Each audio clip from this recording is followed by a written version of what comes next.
What is up, all my hope healers and hope dealers? Thank you so much for coming on my YouTube channel. My name is Kim, and this is my PhD, my prison history diploma. I did 10 years and 8 months in Florida Department of Corrections, and I've been out for over 15 years now. So, with that being said, as y'all know, it looks like I just got done rollerblading because I did, and I probably did about 12 miles.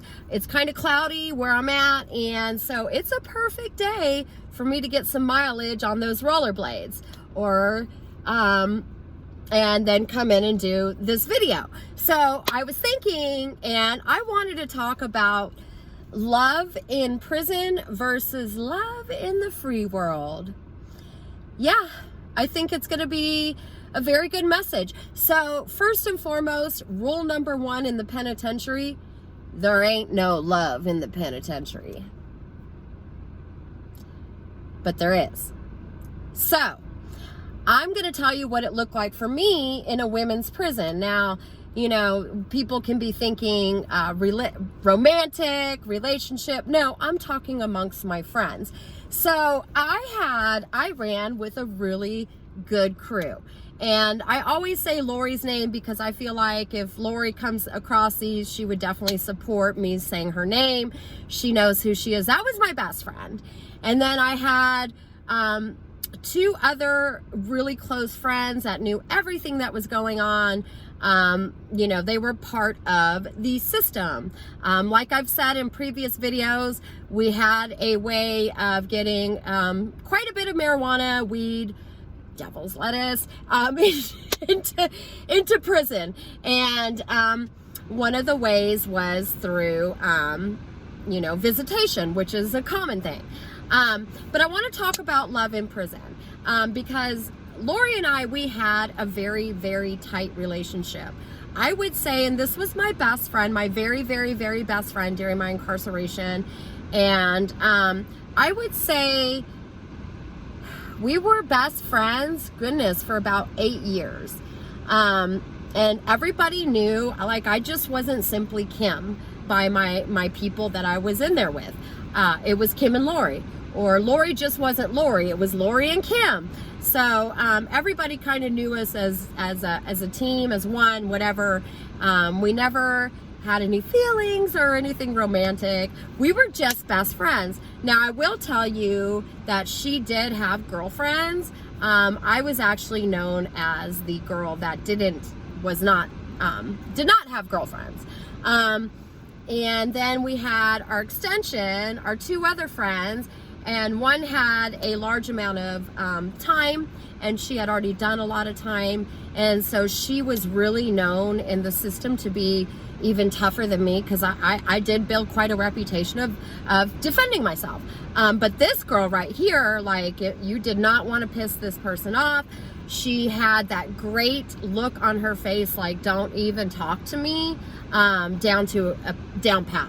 And then her best friend, so it was me and Lori were best friends, and then them two were best friends. And then her best friend was actually somebody a little bit more soft. And she worked in the commissary at one prison, and the four of us actually worked together to get things done. You know, there were times where two of the other girls had resources that Lori and I didn't have access to, and vice versa. And so we kept the machine well oiled, so to speak. But there was a lot of trust between the four of us. We all knew everything about each other. We knew when things were going down, where it was going down at. Like, the four of us knew everything about everything in each other's lives. We didn't hide anything. We weren't dishonest about anything, because I'm going to tell you, it was a difference between getting caught or not getting caught, or getting into the wrong person's hands or not getting to the wrong person's hands. We would discuss things all the way down to who's going to know what times, are we going to tell certain people certain things. I mean, you're incarcerated. You have to be on your A game at all times. And part of your A game was the people that you hung out with. And there was tremendous amount of love between the four of us. Now, the people that I didn't hang out with, but I knew and I had conversations with, I loved a lot of them too. Here's the thing about incarceration. We didn't have distractions. So if I was talking to somebody one-on-one, I was actually hearing what they were saying, and I was actually, paying attention. Here in the free world, there's a lot of distractions going on. So people don't really fully pay attention to people as much as they should. And that's what I mean by versus love out here in the free world. So there's a lot of distractions out here. And I was thinking about it today when I was rollerblading, and I was thinking about like how many times, I like to love. Love is fun. And, currently I'm not with anybody. And that is because I want to be at this point in time in my life. I don't want to be with anybody. But I've had some really great boyfriends, and then I've had some really not so great boyfriends. But one thing I can tell you is something that I notice is there is a lot of distractions. So I know, especially now I have such a high standard on what somebody's going to look like if they're in my life. And that's either friendship, on a friendship level, a romantic level. But here's what I realize for me. Because the world comes with so many distractions, for me personally, I know that if they're going to be in my life, I'm going to be, and they're going to be, we're going to be focusing on each other. And I feel like I shouldn't be the only person that has this measuring stick. I feel like a lot of us have lost what's important. And, I know that people love the TV and they love their smartphones, and, I can't live without, XYZ. Well, you know what? I can. And if I can live without having my smartphone 24/7 and watching the TV, I think that everybody, not even I know everybody can live without those things. So also I want to dive into love for self. So I was actually thinking about it, like during my incarceration, I discovered a love for myself. And what I mean by that is, my first year or two before I met Lori, all I had was me, right? So I took myself to a place deep inside my mind where I was able to actually just get one with myself, be okay that I'm the only person that had my own back in there. Because, you got to build your friendships up. It's not given to you on a silver platter. It takes time to make, especially in incarceration, it takes time to have people in your life that you absolutely fully trust. And so, the first year or two, it was just me with me. And, right now that's where I'm at in my life as well. It's just me with me. And when I'm with people, and let me tell you, when I give somebody my time, they have my time.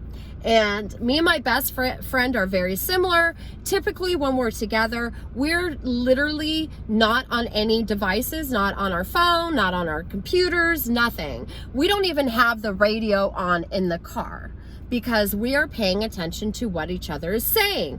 Because what my best friend has to say is very important, and what I have to say is very important. And that is a very respectful friendship. And I don't know, like, what I'm doing is I want to put this video out there because I really think that for me, my measuring stick got cut down a little bit, and now I've got it back up. I mean, I've told you all that I haven't had some good relationships, and now I'm at a place in my life where what I have to say holds value. And if I'm not with somebody that values the words that are coming out of my mouth, then they probably shouldn't be in my life. And I'm not saying 24/7, pay attention to me. No, but if we're having a conversation about some serious things, yes, I would like for attention to be placed on the words that are coming out of my mouth. And vice versa, if the person is talking to me, I need to be paying attention to what they're saying. So I just want to put the message out there about love. You know, I think that in incarceration, because people don't have as much distraction, that they do get to experience love in a friendship. And, you know, there's relationships that go on in there on a different level because they are absolutely 100% paying attention to each other. There's distractions of incarceration, of course, but, you know, I mean, I'm talking, it's a human to human level. And, you know, I get to have that human to human level with most of the people that are in my life today. The ones that are closest to me, yes, we are not distracted when we're talking. And, you know, I mean, if you're in a situation, and listen, we've all been there. I've been there, and you don't feel like you're getting your cup full, or this person isn't paying attention to you, or you feel like they're, not making your words feel important or valuable, you might want to rethink about how you feel about yourself, number one. But number two, is this person really your blessing? You know, because I personally don't want anybody in my life that's not my blessing. Because, and what I mean by that is my words are worth listening to, and vice versa. And I think that I used to make excuses for people, and those days are over for me. And you know, the people that come into my life, little do they know, they have a tall order to fill. And that is how I feel about myself.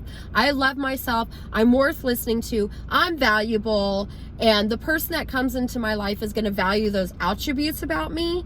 And it's not going to just be physical either. You know, I mean, there's way more than just my physical looks going on with me. You know, I'm articulate, I'm intelligent, I'm creative, I'm actually really funny, you know, and those are the things that I share with people that are special to me. And if you're in a place in your life where you don't feel valued by somebody else, I had to start valuing myself for other people to see my value. And I hope this makes sense. And you know, I get it, man. I've been in relationships where I let myself get, you know, just kicked in the face. Not in a literal sense, not physically, but, you know, just like had my heart handed to me where it physically hurt. And it's because I didn't value myself to pick people that valued me, because I didn't value myself enough. So with that being said, you know, I still believe in love, and I love love, and I know that somebody's out there praying for me. Maybe they just don't know my name yet. And the way that my best friend and I treat each other, you know, when we have disagreements, we respect each other's opinion, and we meet each other where we're at, and it's not a big deal. That's where, that's my new measuring stick, is my best friend. I'm pointing to the passenger seat because she's usually riding with me. But, you know, with that being said, you know, evaluate what your measuring stick looks like. Evaluate and be really real with yourself. Evaluate how you feel about yourself. And if you're not filling your own cup, nobody else can fill that cup for you. You have to fill your own cup. That's what I had to do. I had to fill my own cup in order for anybody else to be able to contribute to my cup. And they have to have their own cup full too. So I'm not bringing a half a cup in when I'm a full cup.